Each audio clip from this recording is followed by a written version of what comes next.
Good morning. Velma Garnes here, also known as the Velminator. This is episode 45 of 365 episodes. Today we're going to continue our case for having you keep a journal. That's what this week is for, where it's all about journaling.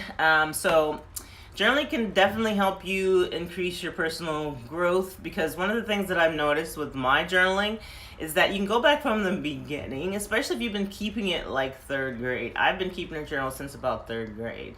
So you can always go back and see what sort of growth you've had. And some of the stupid crap that you were worried about. I mean, granted, when you were younger, some of the stuff that's not as important as, things become now. And the older you get, the wiser you are, right? Or so we're hoping. But yeah, seeing yourself grow and the stuff that you were concerned about before has no concern of yours now. Improving your physical and mental health. Definitely the mental health side of it. Physical health, it depends on what kind of journaling you're doing, of course. They always tell you to journal what you eat if you're interested in losing weight. It's always a good idea to write down what you eat for a period of time. Some people can do it forever. I'm just not one of those people. And also physical. I had a lot of journals that I keep of my workouts, and I still do that to this very day. So I keep a separate journal for all of those things because I don't like combining all of my journals, but I'm okay with having separate journals for everything. That might drive another person crazy, but don't take my word for it, as I would say, but do whatever works for you. You have to try different stuff out. And the key is taking action to find out what's going to work the best for you. So don't take my word for it. Make sure you do it for yourself. Find out. Relieving stress, definitely a stress reliever. I have had conversations in my my journal that never need to be had. Never need to be had with a second party. You know what I mean? Because it's easier just to get out on paper, and you almost come up with your own answer, and it's just such it's so relieving for you to write it down that you don't have to it just doesn't bother you anymore. And so it's very therapeutic for me, and that's the part of it that I enjoy the most, is that kind of therapy of writing everything down. So let me go through just a couple of different types of journal. My requirement is that it has to have lines in it. And I tried this one because I would have all these grand ideas, and I felt like I wanted to have one with me all the time. And so I always liked a really small one. Then this thing kind of gave out because it doesn't fit around the book anymore. A tail is absolutely necessary, just because I always like to open up quickly and just write it down, because I don't want to have to think about, shift through pages or whatever, or lick your finger, shift through pages. So you see that there's several different sizes.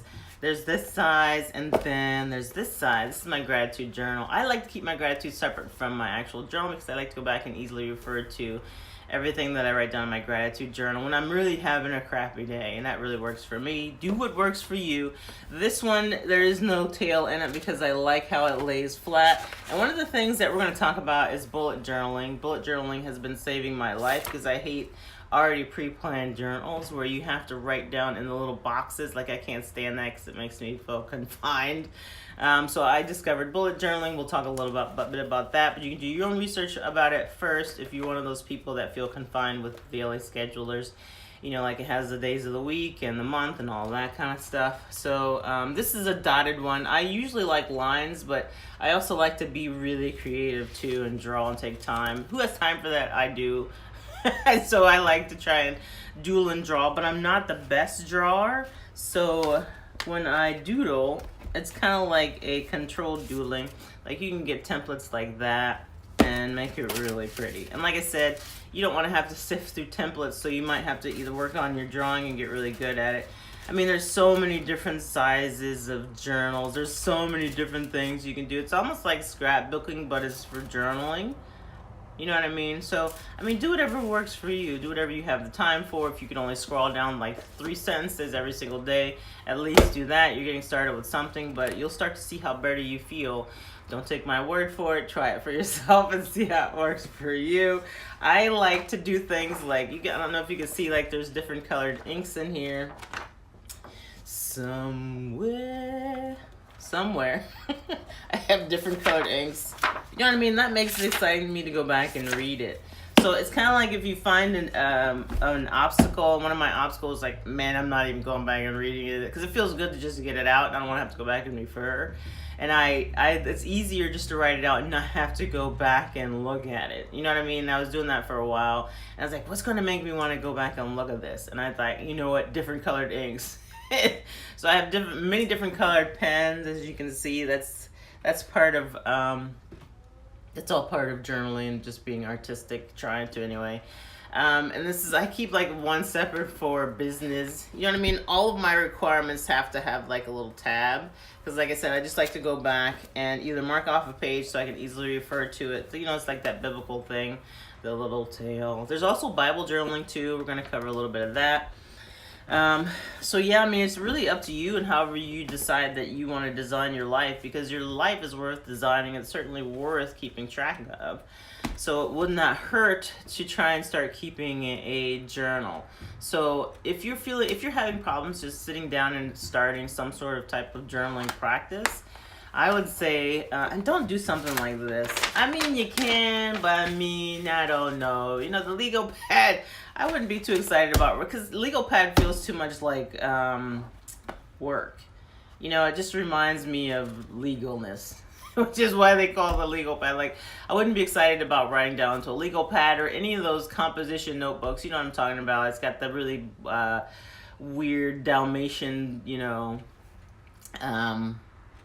what I mean? You've got the really weird Dalmatian thing on the front, the spottiness. That makes me feel like I'm in school. And I don't want to feel like I'm in school when I'm writing. So I don't want to use that. So, I mean, whatever sparks your fancy and keeps you doing it, you have to try different things out. And I really encourage you to try. Start with like 3 sentences, 5 minutes. Time yourself every single day until you get it into a practice. And writing, if you're not used to writing, it cramps your hand.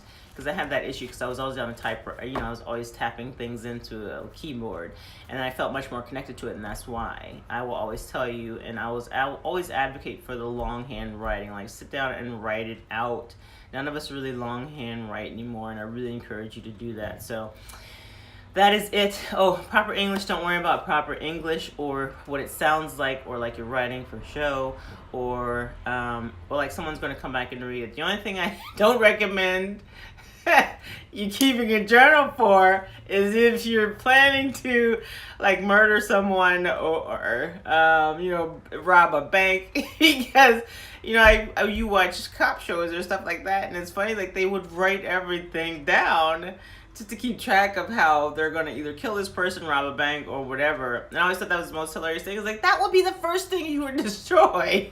So that would be the only time I would recommend that you not keep a journal for, okay? So I will see you there, and I will see you tomorrow. And if you're on my Facebook fan page, it's going to be above this video. All right, so thanks so much if you made it all the way to the end of this video. I really do appreciate you, and I will see you later. Bye! Make it a great day.